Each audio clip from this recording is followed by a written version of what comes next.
Now, The Hunt Palmer Show. Waiting to rise again. You're listening to The Hunt Palmer Show. Brought to you by Quirks, Cajun fried fish and shrimp on 104.5 ESPN Baton Rouge. This is the moment you've all been waiting for. Locking down the middle of the day. Live from the Raising Cane studio. This is Hunt Palmer.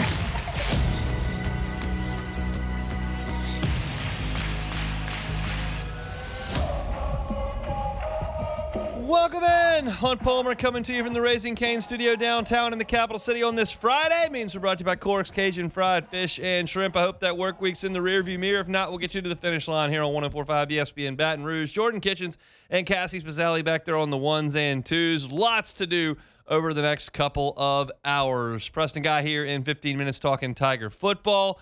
And that's not all the LSU football we're going to talk. I'll do it in the next segment. Is LSU a young football team? We touched on it yesterday.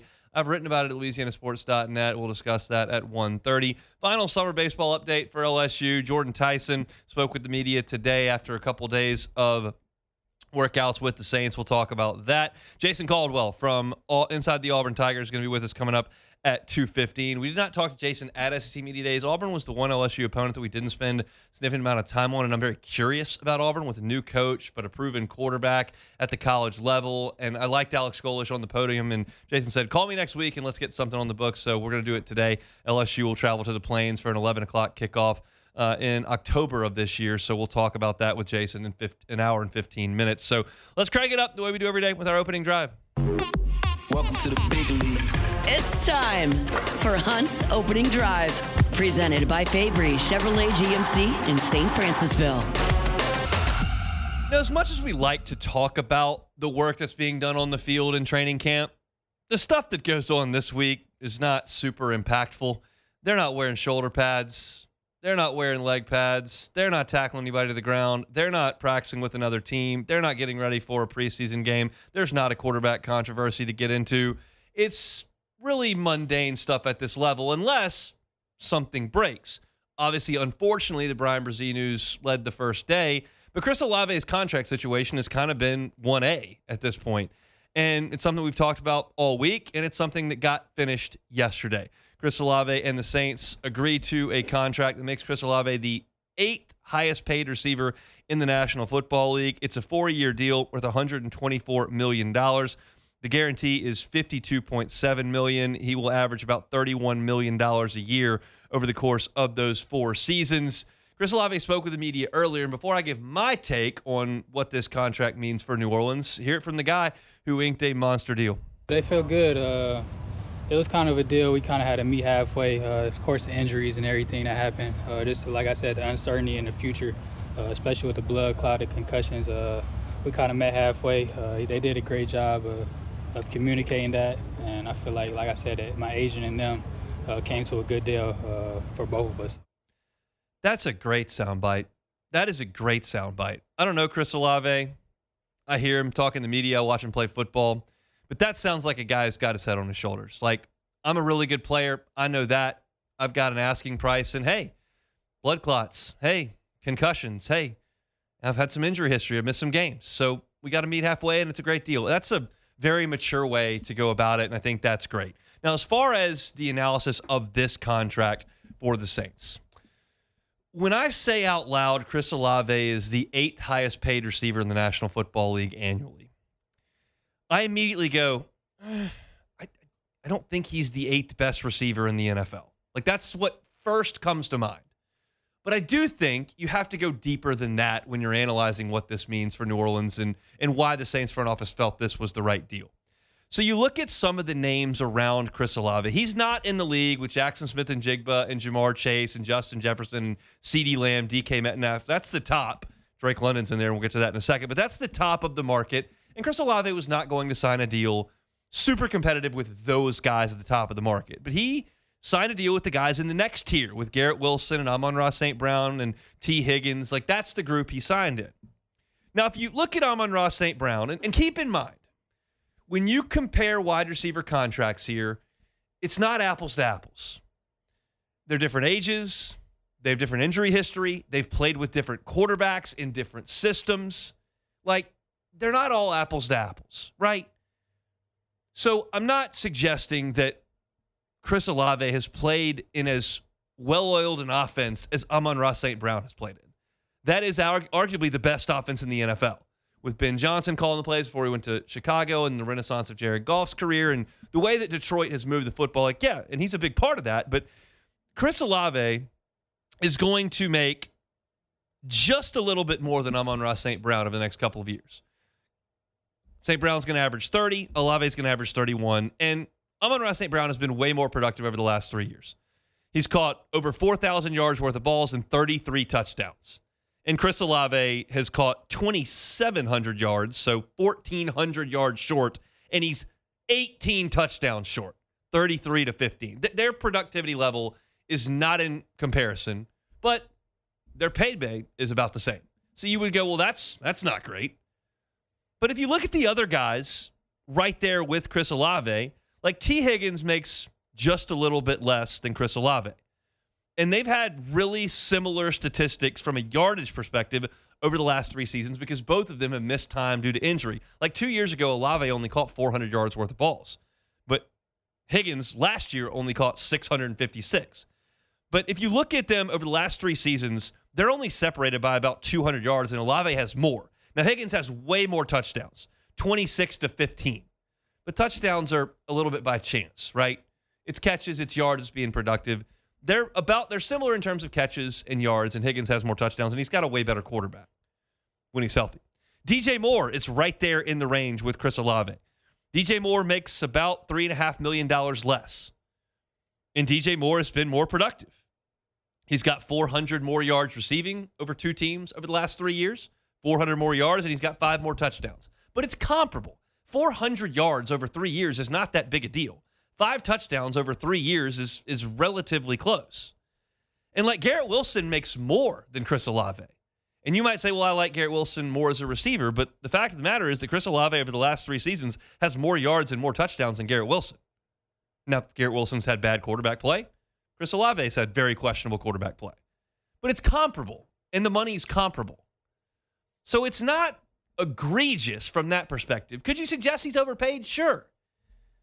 Do you think he's as good as Amon-Ra St. Brown? I don't. Do you think he's as good as DJ Moore? I would argue probably not. I'd probably take Garrett Wilson over Chris Olave, but it's close. And what didn't happen, which I was afraid of, is that Chris Olave would go over the top of Drake London's guarantee, which we all believe the Falcons overpaid on. And he didn't. He didn't do that. Drake London is going to make $35 million a year average. Olave's at 31. Now, the guarantees are very similar, 52.8 versus 52.7, so right there. And London's a little bit younger. But the Saints didn't have to go over that market that Drake London set, and that was our fear earlier this week. It's like, God, they're dragging their feet. Like, London signed for this. Like, you're going to have to go over the top of that. And they didn't. They didn't go over the top of that. And here's the bigger deal.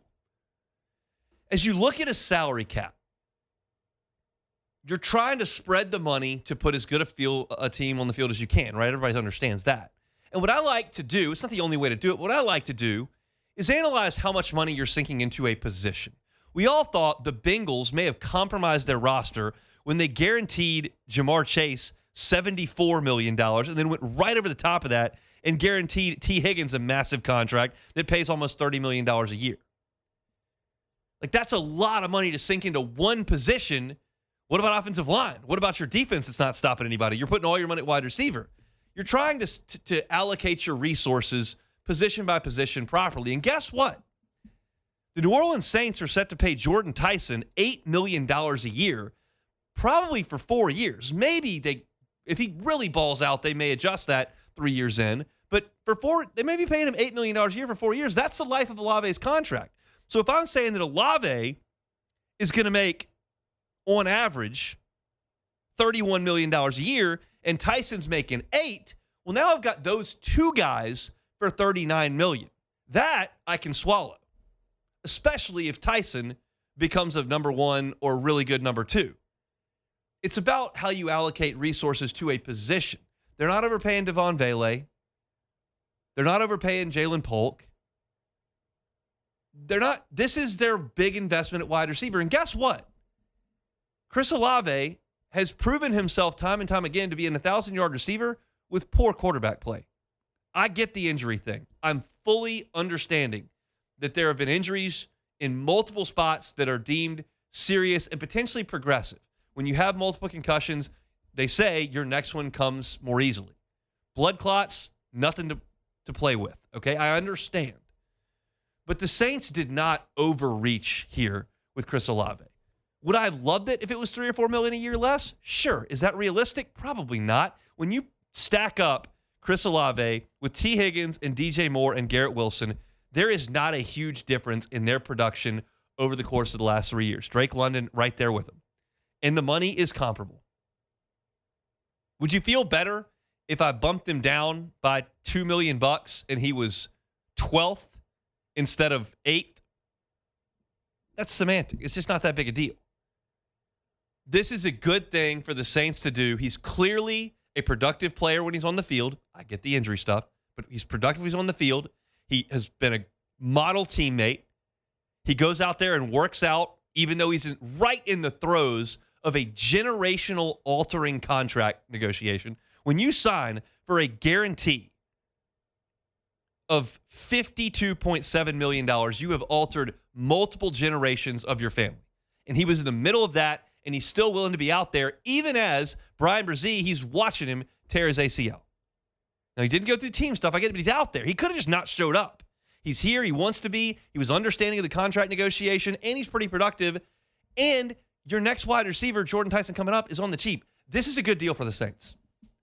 This is not like the Alvin Kamara deal that I did not like right up front.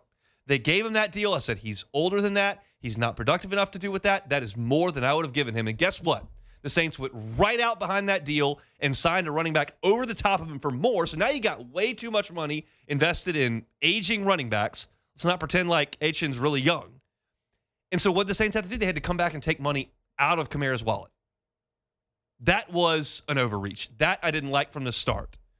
This one is very digestible. Could it have gone a little bit south of it? Sure. Is that realistic? Probably not.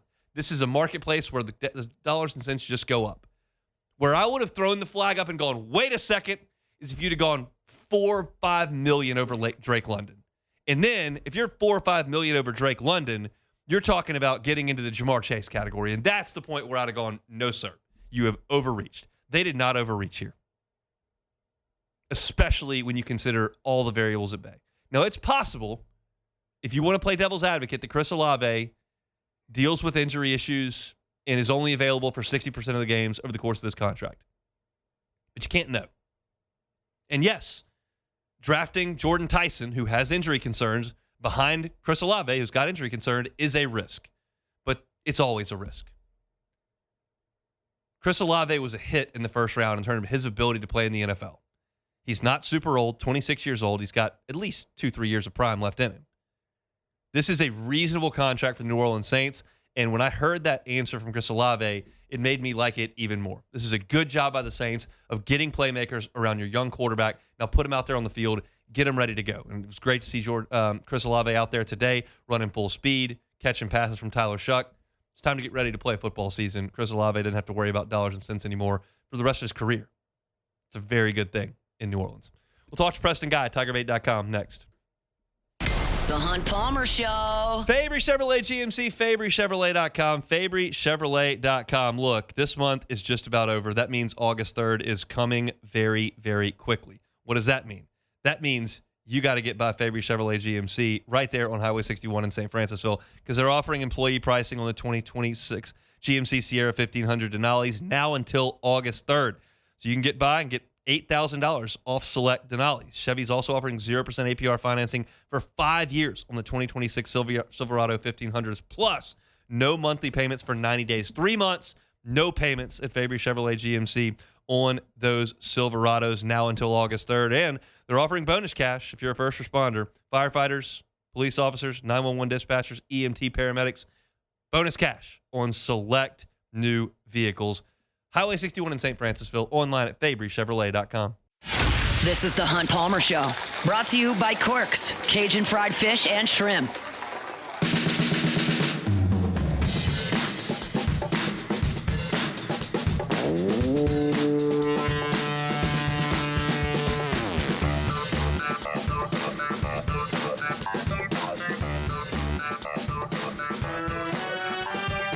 Friday show is brought to you by Corks, Cajun Fried Fish and Shrimp. Get on by and see them, government between Foster and Jefferson. You can check out the menu at corksfishandshrimp.com. Preston Guy, TigerBait.com with us every single Friday talking Tiger football. Preston, how are you?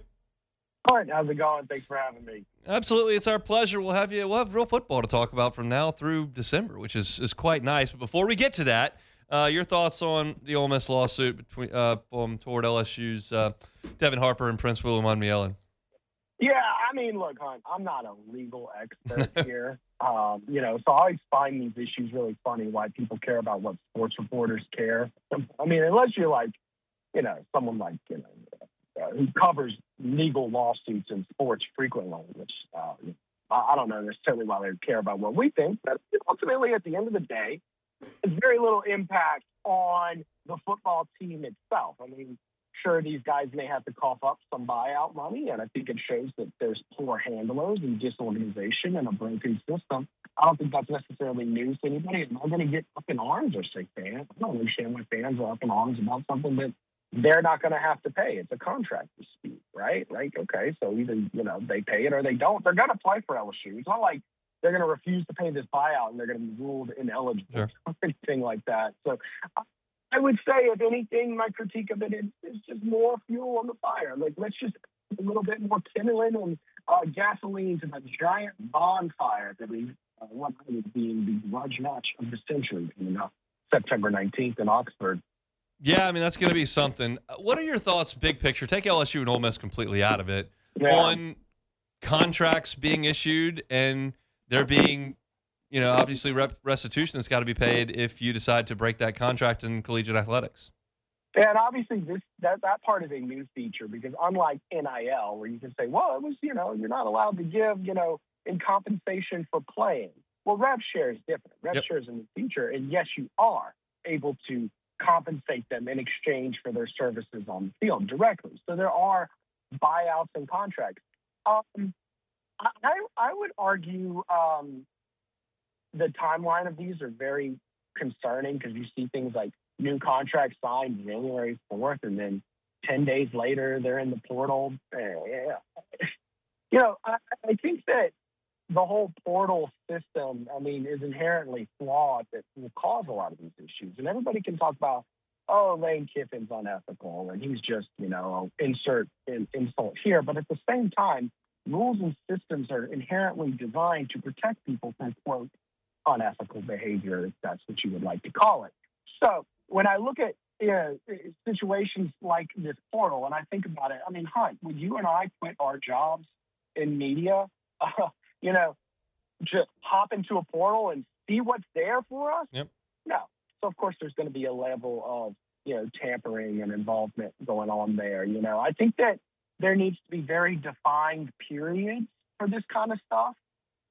And we really need to stop putting the pressure on building your team during the postseason of the current season. Like, what kind of sense is that? Imagine if in the NFL you're gearing up for the playoffs and coaches and players are having to leave for their teams, sign new contracts for the next season, right? Like, that's just it's completely laughable the way it's set up. But, I guess they've convinced themselves that the school calendar is somehow more important than this stuff to them while Sam Levitt signs a $5 million contract. But, I think that there just is a lot of common sense stuff that we have to stop acting like these are student athletes. Oh, well, what if they're not allowed? What if they can't enroll at the school they want to enroll in by January 7th when the new semester starts? So what? You signed, you're making hundreds of thousands, if not millions of dollars. This is now more than students. This is a business. And I think that, we need to handle it as such. And these are problems unique to college athletics. We've had pro sports where people have been paid for probably, I would wager, about a century.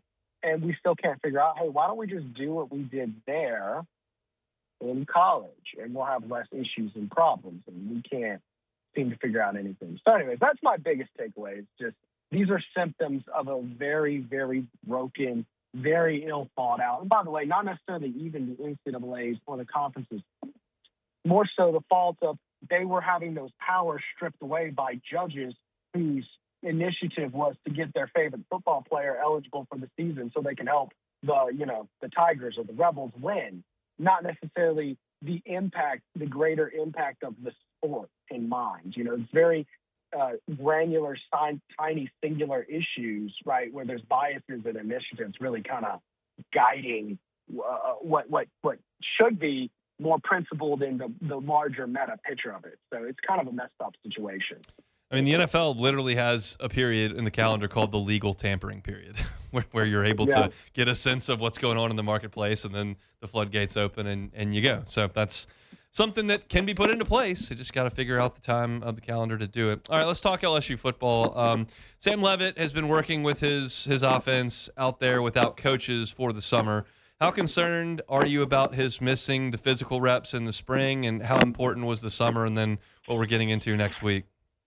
Yeah, I think it's actually, a lot of people talk about veteran players and spring practice not being important. No, I think it helps. You get 15 practice of building chemistry in pads with coaches, certainly you can do a lot during summer workouts, but those 15 spring practices help. And that is what it is. That was one of the reasons why, they looked at other quarterbacks in the portal. They turned out to be very lucky not to get those quarterbacks. But, I think it is a damper. I'm going to be very, very anxious to see how well he clicks in this offense early on in spring. I guess we'll get a good look at that Tuesday morning. You would think. I think Wednesday morning. I think they report on Tuesday, and we're out there Wednesday morning. I think that's I just said the team will get a good look at it starting Tuesday. Yeah, for sure. What's your expectation for Levitt? Well, I have tempered expectations. I do know that this team is going to be heavily reliant on what he's able to do. He's going to have to open up things because I don't think this is a team where the running game is going to be clicking on its own based on what I've seen. Could be wrong. We'll see how fall camp goes.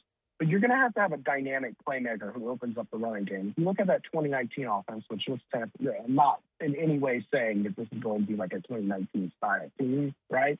But, Clyde Edwards-Helaire in that running game, he ran for 1,400 yards, but in large part that was because of what was opened up through the passing game, right? So you're going to have to give a good element of keeping them honest and making them account for your passing game to open up a running game, right? But that's going to be heavily predicated on Sam Levitt's, right on.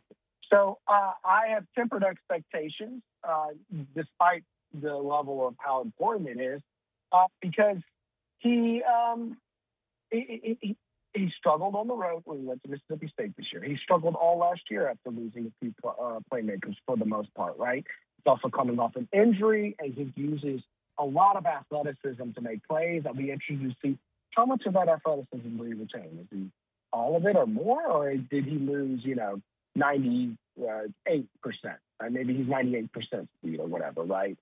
Those things can matter. So I have some kind of tempered expectations, particularly early on as learning a completely new coaching system, a completely new team he's playing with. And there's 59 other new pieces on this roster. Remember 2022 when we thought, oh my God, they have so many transfer pieces. How are they going to learn to play together? That was 15 from the portal, and I want to say it was 12 in their high school class, right? So basically we're talking about double the new faces of that radically changed 2022 team. So I think there's going to be some curves early on of, just learning how to play with one another. We saw a lot of football in the spring. This last one, Preston, we appreciate some time. If I handed you a crisp $100 bill of Ben Franklin, would you be? Is there a position on the field where you would not feel comfortable betting that in the starter against Clemson? Oh goodness. Well, I don't have one off the top of my head that's the most, but defensive tackle. That was what I was going to suggest. That one could have some serious curveballs. It looks like O-line set, quarterback set, the receiver room. I'll tell you what, that's probably the real one. I just don't really know which those three guys are. So we'll do that. Receiver for offense, defensive line, defensive tackle. No, not defensive line, defensive tackle. I think those are probably the two, and we'll get a good long look at that hopefully over the next 3 weeks. We'll have real practice to break down next week, Preston. Have a great weekend. We appreciate the time. All right. talk to you soon. Thank you. Sounds good. Preston Guy, TigerBait.com, with us every single Friday. Looking for a late lunch? Get on by Corks. Check out the menu, corksfishandshrimp.com. Get a shrimp po' boy. Delicious stuff on a summer Friday. Appreciate them for bringing you our Friday shows each and every week. I got into this next topic a little bit yesterday, and it's one of those deals where I start kind of talking on air, and then I think that's something I'd like to look further into as opposed to just hitting the surface level. So I wrote about it at LouisianaSports.net. I'm going to expound on that on tomorrow on LouisianaSports.net, but I'll talk about it with this LSU roster because Lane Kiffin said at the Rotary Club it's actually a really young team, and I thought, is it? So I looked into it, and I'll talk about it next. The Hunt Palmer Show. First American Bank and Trust, FABT.com, First American Bank and Trust. You're in St. James Parish, First American Bank and Trust. St. John Parish, Lafourche Parish, First American Bank and Trust. Maybe St. Tammany, Tangipahoa Parish, First American Bank and Trust. Maybe you're in East Baton Rouge Parish, First American Bank and Trust. They got 25 locations throughout Southeast Louisiana, and you can get by and see one today. They started up 116 years ago. They're your local banking option. If you want to feel comfortable with your commercial loan, with your personal loan, and know that there's a local decision maker that you're speaking with, when you pick up the phone and call your bank, that a local person answers and not someone in Chicago or San Francisco, it's First American Bank and Trust. Don't think, well, it's a community bank, probably can't handle what I'm asking for. Nope, they can. You're talking about 25 locations, 116 years in business. They can handle it. Commercial loans, personal loans, First American Bank and Trust, online at FABT.com. You're listening to The Hunt Palmer Show, brought to you by Corks, Cajun fried fish and shrimp.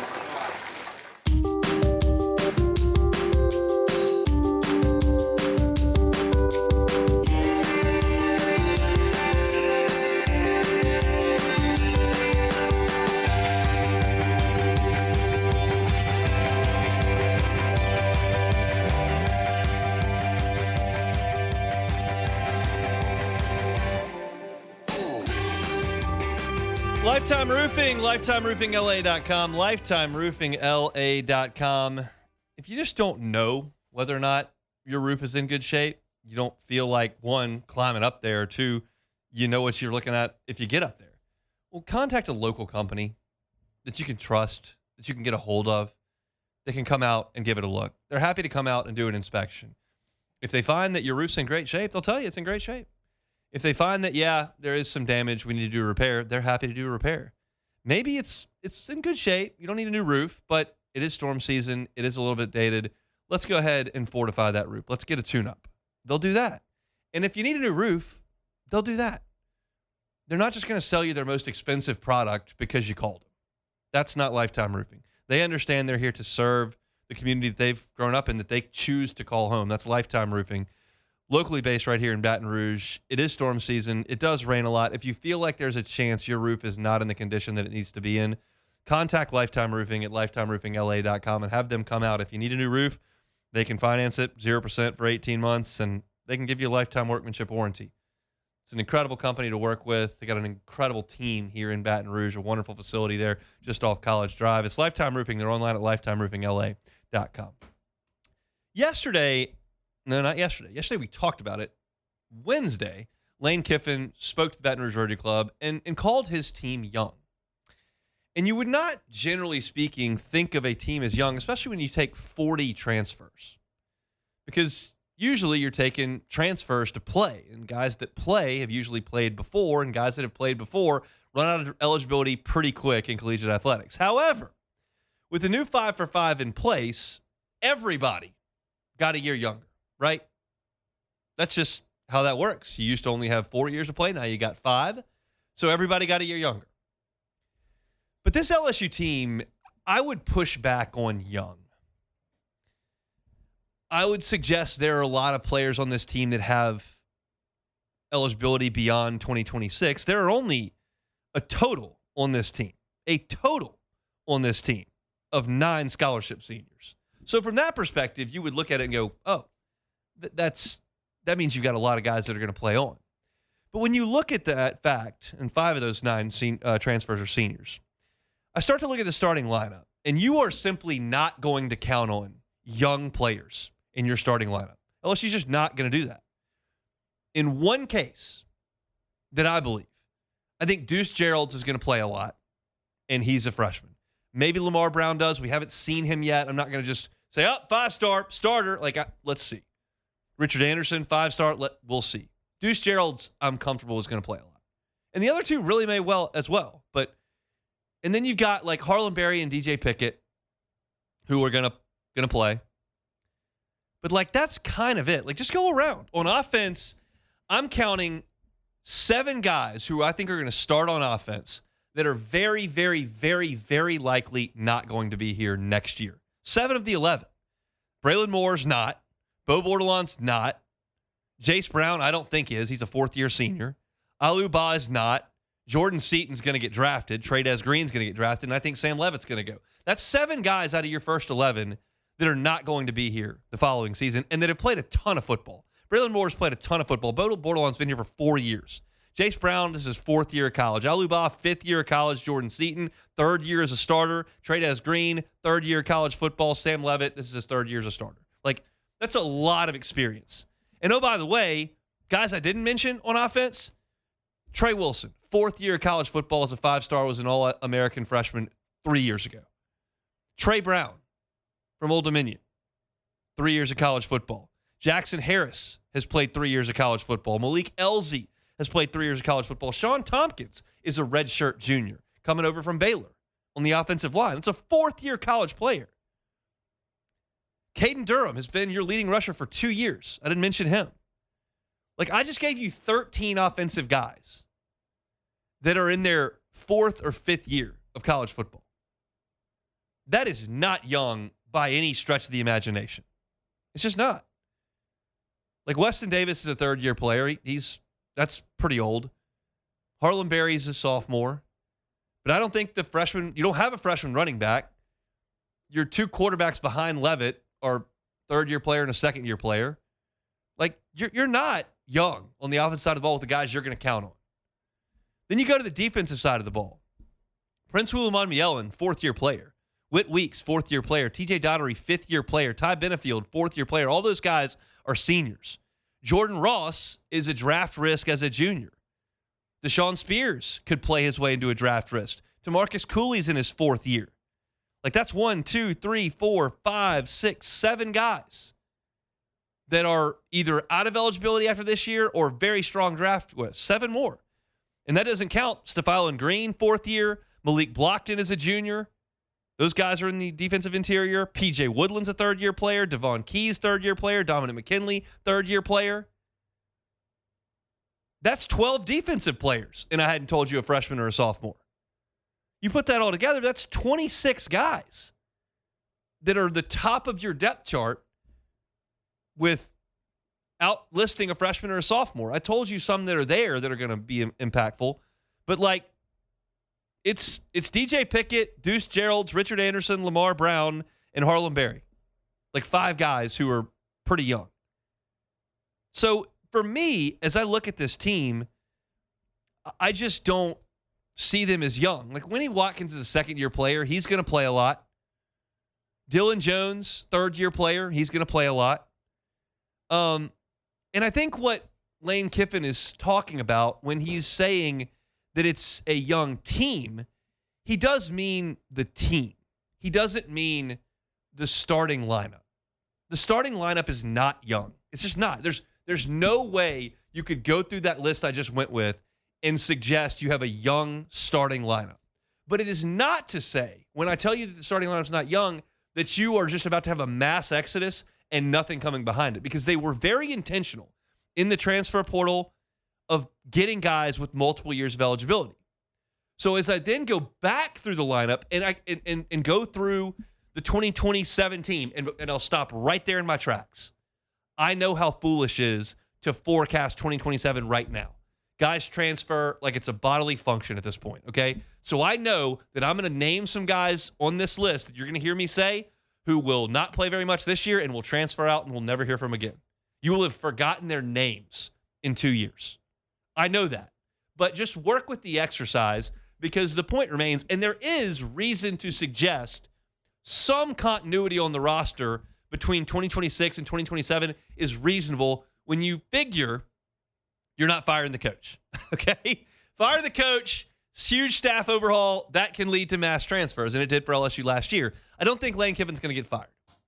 If he does, I'll eat a bunch of crow, but I don't think he is. So let's go into kind of the depth pieces of this team, and then you realize this is what he's talking about with Young. Husan Longstreet is a redshirt freshman. He's right behind Levitt, waiting in the wings. Landon Clark has 3 years of eligibility left. You don't have a running back that can't come back. Caden Durham can come back. Harlan Berry can come back. Dylan Jones can come back. You can also get Stacey Gage back, and Racine Guillory can come back, and you get the point. You've got none of your running backs have to leave. Up front, you're going to lose 4 starters. Seaton's going to go. Bordelon has to go. Moore has to go. Ba has to go. You're going to lose 4 starters. But you went into the transfer portal and went really hard at players with eligibility left. Devin Harper's a redshirt freshman. William Satterwhite's a third-year player. Sean Tompkins can come back. Darren Stray is just a third-year player. Jacoby Jones is a guy that they think a lot of that comes from junior college. Solomon Thomas hasn't played yet. Weston Davis is only a third-year player. Bryson Martinez they think a lot of as a potential future left tackle. You also have Bo Bordelon and Ryan Moret. You get the point. They got a lot of guys, 10 guys on the offensive line that have more eligibility beyond this season. So, while I don't know if any of those guys are any good, you do have bodies that are young that you are developing, and hopefully they're going to get some offensive line coaching, which we all know what's going on over here the last few years. And Trey Ness is going to go at tight end, but you got Malachi Thomas, who's got another year after this year that you brought in from Pitt, and you've got J.D. LaFleur, and you've got J.C. Anderson, which are big physical bodies who are a freshman and a redshirt freshman. And, oh, by the way, we're not really doing this as part of this team because Ahmad Hudson's not on this team, but I feel okay that he's probably going to end up at LSU. And that brings a body into the mix that you can already kind of forecast onto that 2027 team if you want to do this exercise. And wide receiver LSU brought in 13 guys, and the only guy who cannot come back is Jace Brown. Now, he's really good, but there's 12 other guys. So, yes, absolutely. Some of them will go pro. I think Eugene Wilson will move on after this year. Trey Wilson from Florida, I think he moves on. And you might lose a couple other guys, but the point is there's 12 guys behind Jace Brown that have eligibility remaining beyond this year. Flip to the defense. You know what you got in Lamar Brown, Richard Anderson, Deuce Gerald, Trenton Henderson, big-time freshman classes coming in. But still, don't forget about Gabe Relaford. He would come back for that team. Damian Shanklin, Dylan Carpenter, Kalaj Cobbins. And, oh, by the way, Stephylan Green, Malik Blockton, and Dominic McKinley are eligible to come back after this football season. None of those guys are in their last year. At linebacker, you have to everybody. Like, Whit Weeks is going to move on. TJ Dottery's got to move on. But everybody stayed. Tylen Singleton stayed. Zach Weeks stayed. I was talking to Whit at Media Days about Zach. He said he's just doing awesome. He's the most physical of the whole Weeks crew. He's only been in college for a year. Charles Ross is back. Jaden Breaker's back. Keelan Moses is back. No, none of those guys are going to start this year. Unless 2 guys get hurt, Singleton, Weeks, Ross, Breaker, Moses not going to start this year. But they're here. And I don't think they'll all be on next year's team. But you have a pipeline of really young players. All those guys are redshirt freshmen, except Singleton is a redshirt sophomore. And by the way, DJ Pickett and PJ Woodland on the corners don't have to go anywhere. Pickett can't, and Woodland is 165 pounds. I don't think he's going anywhere. Aiden Anding will come back, and Haven Finney will come back. That's a young position at corner. You're thin. You don't have enough guys, but it's young. None of them have to leave after this year. And you'll lose Ty Benefield at safety. We'll see what Tamarcus Cooley and Deshaun Spears decide to do. You could lose all your safeties, but Fahim Delane is young. Jace Thomas is young. CJ Jim Coyley is young. Aiden Hall is young. Isaiah Washington's young. You got a lot of safeties, too. That's a lot of names to throw at you. And if you're not really involved with LSU football all the time, then you may not know some of those names I rattled off. But the point is that the number of the names. You have a lot of guys that you brought in that were high profile that don't have to leave after this year. So at the same time, the point here is you're not a young football team. That's not a way to describe the way the first 22 guys LSU is going to send out against Clemson. It's in fact very experienced. Very experienced. But there is a youth element that they brought into the portal. They did not bring in 40 seniors out of the portal. They brought in 5 seniors out of the portal. So you've got a lot of guys on the back end there that absolutely have time to develop in the program and help you in 2027 and beyond. That's a healthy spot to be in. Of course, some of these guys will transfer out. But the goal is to not have to go get 40 transfers every year. And I don't think LSU will have to do that next year. It's a good place to be. Come back and close out the hour talking for the final time this summer what LSU's Summer League baseball guys are doing. We'll give you about 5 minutes on that and move into hour number 2. That's next. The Hunt Palmer Show. Swing Easy Golf Club in Baton Rouge, swingeasygcbr.com, swingeasygcbr.com. Weekends here, punching out, thinking, man, I'd love to play some golf. But I don't have a tee time. Well, that's okay.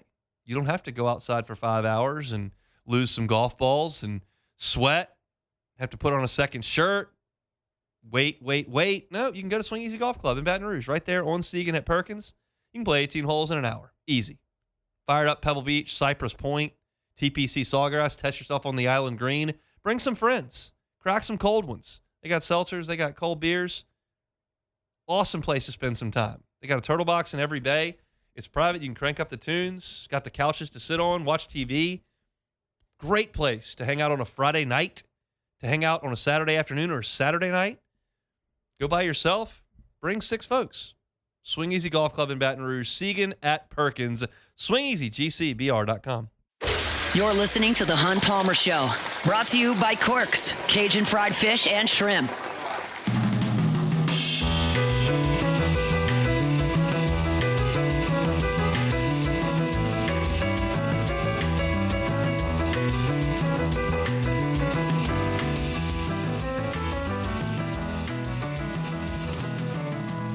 Well, day's almost over. That means the month's almost over. So if you're trying to get 20% off MSRP for Hustler commercial mowers, you need to go now.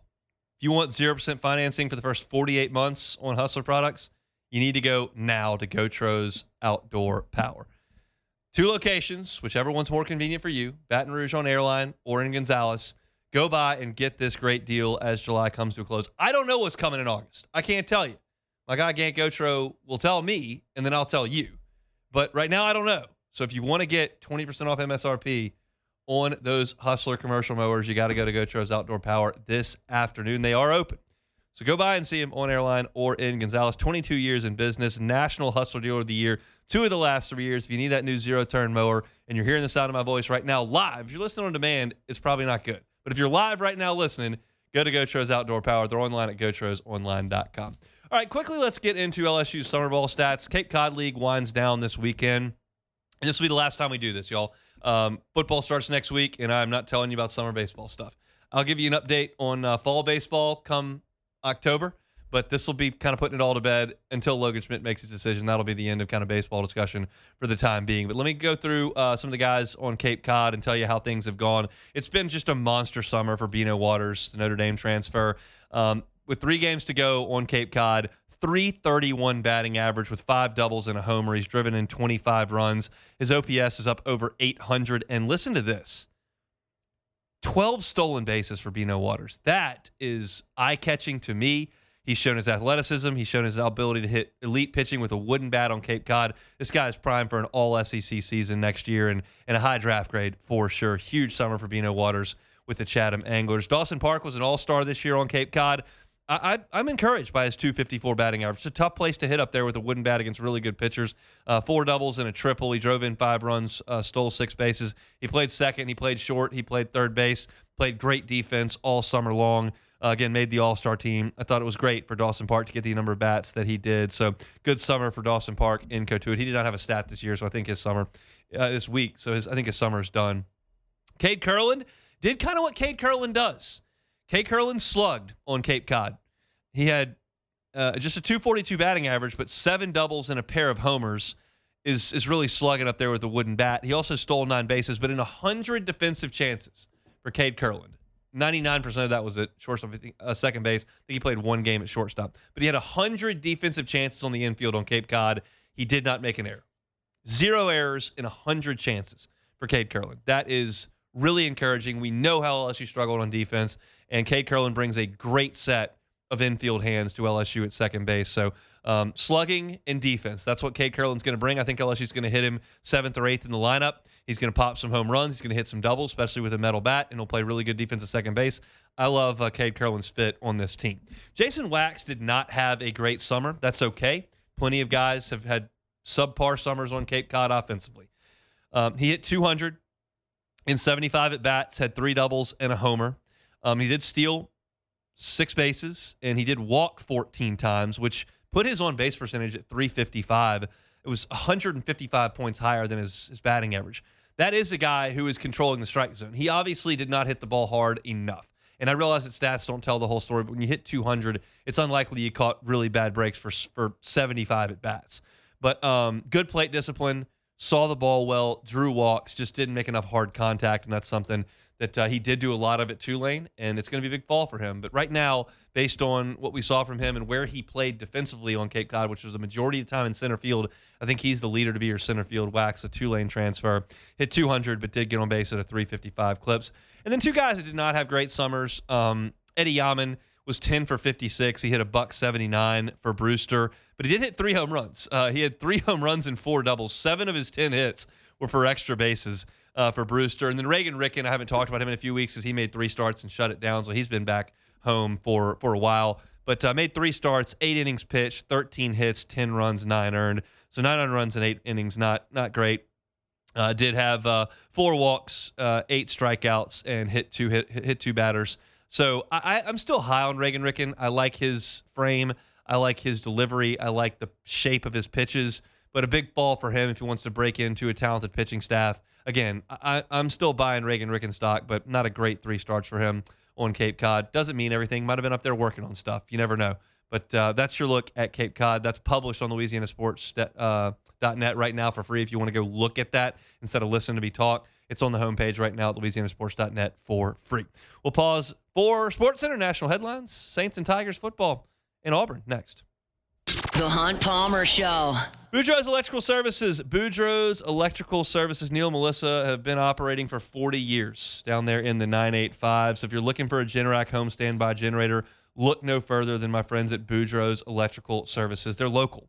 That's the difference. A local person will come out and survey your property, give you a quote on that Generac home standby generator. Then if you decide to move forward, a local team will install that generator. Then, if there's an issue, Boudreaux's Electrical Services will know about it probably before you because they're monitoring it 24/7. Maybe there's a mechanical breakdown. Maybe one of the kids is out in the backyard and hits the generator with a baseball or something, and they'll know about it. So they'll come out and service it so that when you need your power to come back on, that generator spring into action, they are ready to roll. It's 985-397-1562. That's 985-397-1562. Or the Gonzales location, 225-300-9389. That's Boudreaux's Electrical Services. Find them online at boudreauxelectrical.com.